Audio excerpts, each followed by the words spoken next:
আজ পাশে এসে দাঁড়িয়ে সান্ত্বনা দেওয়ার মতো কোনো মানুষ নেই, কিন্তু পিছন থেকে সমালোচনা করার মতন মানুষের আমার কোনো অভাব নেই। এটা আমার ক্ষেত্রে নয়, এটা তোমাদের ক্ষেত্রেও হয়, এটা সবার সঙ্গেই হয়। মানুষের মনে, অনেকজনের মনে ধারণা তৈরি হয় একটা মেয়ে হয়তো কোনো কিছু করতে পারে না, একটা মেয়ের পক্ষে কখনো কোনো কিছু সম্ভব নয়। একটা মেয়ে কিভাবে জীবন যুদ্ধে জয়ী হবে, কিভাবে এগিয়ে যাবে, বেশ কিছু কথা আজকে তোমাদের সঙ্গে বলবো।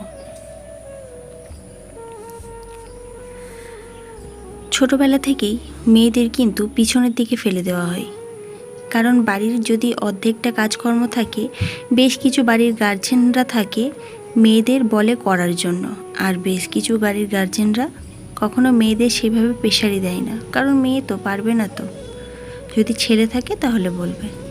কিন্তু আমার উচিত যখন থেকে ছোট থাকবে প্রত্যেকটা বাড়ির গার্জেনকে কিন্তু সেই মেয়েটাকেও কাজের জন্য উৎসাহী করতে হবে, কি তাই তো? তুমি যদি ছোটবেলা থেকে একটুখানি তোমার মধ্যে সেই নলেজটা না থাকে, কখনোই সম্ভব হবে না বড় হয়ে তোমাকে সেই কাজকর্মগুলো করার জন্য। আর এটা কিন্তু আমাদের ছোট থেকেই হয়ে আসছে।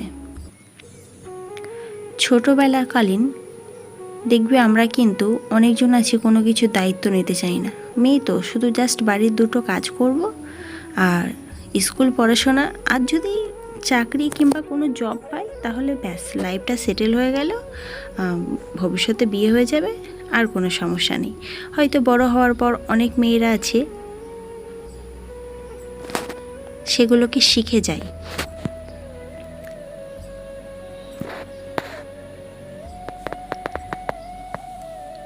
আর এটা হচ্ছে ভাইয়ের জামা। ছেলেদের জামা আমি খুব একটা ভালো করে ভাঁজ করতে পারি না, তবুও যেরকম পারি সেরকমটাই ভাঁজ করে রেখে দিচ্ছি। আর তোমরা আগে ভিডিও যারা দেখোনি তারা হয়তো বুঝতে পারবে না আমি কিভাবে যাচ্ছি, কিভাবে কি সময়ের ভিতর দিয়ে পার হচ্ছি। তো ভিডিও শুরুতে তার জন্য তোমাদের বললাম না, পাশে এসে দাঁড়ানোর কিন্তু কোনো মানুষ নেই, কিন্তু পিছন থেকে খারাপ কথা বলার মানুষের কোনো অভাব নেই। মানুষের মনে অনেক রকমের ধারণা তৈরি হয় একটা মেয়েকে নিয়ে। মেয়ে মানেই মনে করে খারাপ আর নোংরা। আমি প্রত্যেকটা মেয়ের উদ্দেশ্যে বলছি, জীবনে এমনভাবে পথ চলো যেন তোমার দিকে আঙুল তুলে কেউ একটা খারাপ কথা না বলে। কিন্তু এমন একটা ব্যাপার হয়ে গেছে, মেয়েদের দিকে খুব সহজেই আঙুল তোলা যায়। তো আজকে তোমাদের মাকে দেখালাম, দেখে নাও, কারণ এখানে ফোন অ্যালাউ আছে, তাই ভিডিও করা অ্যালাউ আছে। কিন্তু আমি চাইলে আগেও ভিডিও করতে পারতাম, তোমাদের সঙ্গে শেয়ার করতে পারতাম, ইচ্ছাকৃতভাবেই করিনি বলতে পারো,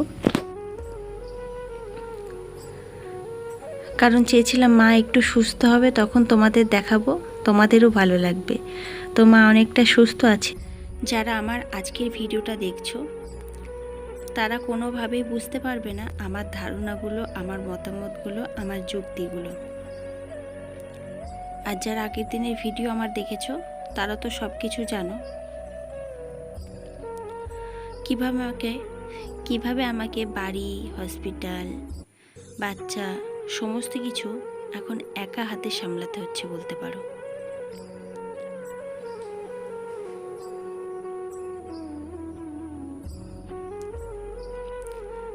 তো মাকে তো দেখে বাড়ি চলে এসেছি রীতিমতো, তখন বাজে দুপুর ঠিক 1:45। এতটা সকাল সকাল চলে এসেছি কারণ পরের দিন ভোট আছে, পরের দিন আমি আর যাব না। আর বিকেলে যদি গাড়ি বন্ধ থাকে হয়তো আমি অন্য গাড়ি পেয়ে যাব। এতদিন যেভাবে আমি অ্যারেঞ্জ করে যাচ্ছিলাম কৃষ্ণনগর থেকে, শান্তিপুর থেকে কৃষ্ণনগর, তো এইভাবে হয়তো গাড়ি পেতাম। কিন্তু তবুও মনে হলো যে একটা বাচ্চাকে নিয়ে কখনোই অত বিকেলবেলা, তারপরে পরের দিন যেহেতু ভোট আছে, না যাওয়াটাই ভালো আমার মনে হলো। তো মা যখন একটু সুস্থ আছে, ওখান থেকেও যেদিন অপারেশন হলো সেদিনকে রীতিমতো তো রাতে থাকার জন্য বলছিল। বিশ্বাস করো এমন কোনো মানুষ আমাদের ছিল না যে রাতে ওখানে থাকবে। একটা রাত থাকার জন্য ওখানে অনেকেই বলেছিল, বিশেষ করে ডক্টরের ইয়েতে বলছিল যে ওখানে যদি একটা রাত থাকা যায়, কারণ পেশেন্টের যদি কোনো কিছু দরকার হয়, প্রয়োজন হয়। কিন্তু আমার পক্ষে তো সম্ভব নয়, সেটা তো তোমরা জানো। আমি ছেলেকে কোথায় রাখবো, আর বাড়ির কোনো দায়িত্ব ভাই কখনো কোনো কিছু এইসব পালনই করেনি। তো আমাকে সেই সব কথা ভেবে থাকতে পারলাম না, বাড়ি চলে আসতে হয়েছিল যেদিন অপারেশন হয়েছে সেদিন। আর সেদিন সকাল থেকে আমার অক্লান্তি প্রচুর পরিশ্রম হয়েছে। আগের দিনের ভিডিওতে আমি তোমাদের সব বলেছি।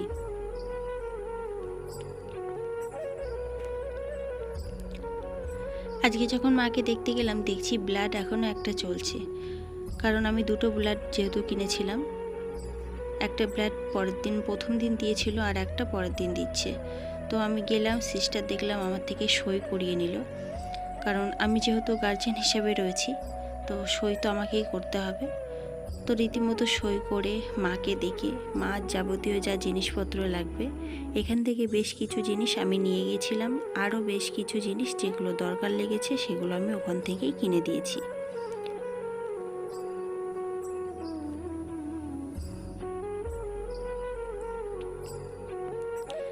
আজ মনে হচ্ছে বাড়ির কোন দিক থেকে যে কাজ শুরু করব আমি বুঝে উঠতে পারছিলাম না, জানো।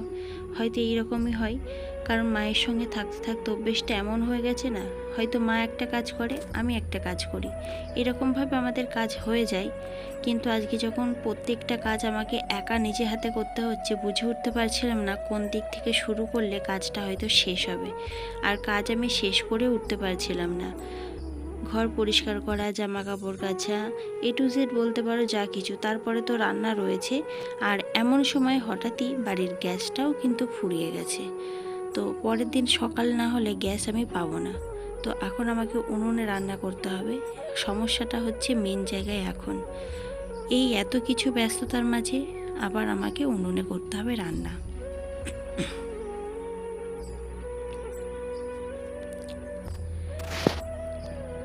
আর তোমরা মেয়েরা যারা আছো অল্প কিছুতেই ভেঙে পড়ো, যদি মনে হয় আমি পারবো না, আমার দ্বারাই কখনো সম্ভব নয়। এটা ভুল কথা, জানো। আমি মনে করি প্রত্যেকটা মেয়ে কিন্তু পারবে। কখনো কোনো কিছু, কোনো কাজ মেয়েরা পারবো না বলে হাল ছেড়ে দেবে না। কে বলেছে সম্ভব নয়? অবশ্যই সম্ভব, মেয়েদের পক্ষে সব সম্ভব। চেষ্টা করে দেখবে। তোমরা তো দেখতে পাচ্ছ তোমাদের এই দিদিভাইটাও কিভাবে এত কষ্ট, এত পরিশ্রম করে সামনের দিকে এগিয়ে যাচ্ছে। আমি সত্যি কথা প্রচুর পরিশ্রম আমাকে করতে হচ্ছে। এই যে তোমরা দেখতে পাচ্ছ কত ছোট ছেলে আমার। আর আজকে বিরিয়ানিও নিয়ে এসেছিলাম, ভেবেছিলাম দুপুরে আর রান্নাটা করব না, তো ছেলেকে আমি বিরিয়ানিটা দিয়েছি। ও কিন্তু খুব একটা যে খেতে খারাপ মানে সেটা করে না, খেয়ে নেয়। তো আমার একদিক থেকে সুবিধা। আজকে এই শাড়িটা যেহেতু মায়ের শাড়ি, মা বাড়িতে নেই, তো আমি পরলাম। নিজেকে আয়নায় বেশ কটা দিন ধরে না ভালোভাবে দেখিনি, চিনতেও পারছি না আদেও এটা আমার ফেস। তো বেশ কিছু এনার্জির ছাপ মুখে পড়ে গেছে। মুখটা ভালো করে ফলো করে দেখে বুঝতে পারছি। এটা কবে মিটবে জানি না। তো মায়ের বেশ কিছু ডকুমেন্টস জোগাড় করে রাখছি, কারণ যেদিন ছুটি দেবে সেদিন এই কাগজগুলো আমাকে নিয়ে যেতে হবে, না হলে মায়ের ছুটি হবে না। তো ভালো করে আমি জোগাড় করে রেখে দিলাম, কারণ পরবর্তীতে যদি আমি খুঁজে না পাই তখন হয়তো আরও এক সমস্যার তৈরি হবে। আর রাত অনেকটা হয়ে গেছে, প্রায় রাত 9:45 বাজে। সমস্ত কিছু গুছিয়ে ঠিকঠাক করে রাখলাম।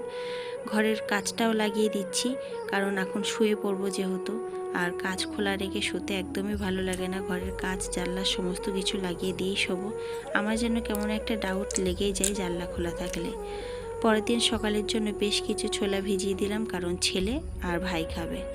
আর ফ্রিজে অনেক আম আছে। মা আমাকে যাওয়ার আগেই বলে গেছিলো আমগুলোকে কেটে ভালো করে রোদ্দুরে দেওয়ার জন্য, কারণ আচার আমার থেকে মা অনেক টেস্টি বানায়। একদিন মা যদি আচার বানায় তোমাদের সঙ্গে শেয়ার করব। আচার হয় ঠিকই, মানে মায়ের মতন সুন্দর হয়তো আমি করতে পারি না। যেটা পারি না সেটা নাম নিয়ে লাভ নেই, আর যেটা পারি সেটা কেন বলবো পারি না। তো ফ্রিজটা খুলে দেখলাম আমগুলো এখনও ঠিকঠাকই আছে। আমগুলোকে কেটে রোদ্দুরে দেবো কাল। আর আজকের ভিডিওটা এখানেই এন্ড করছি। টাটা, ভালো থেকো সকলেই।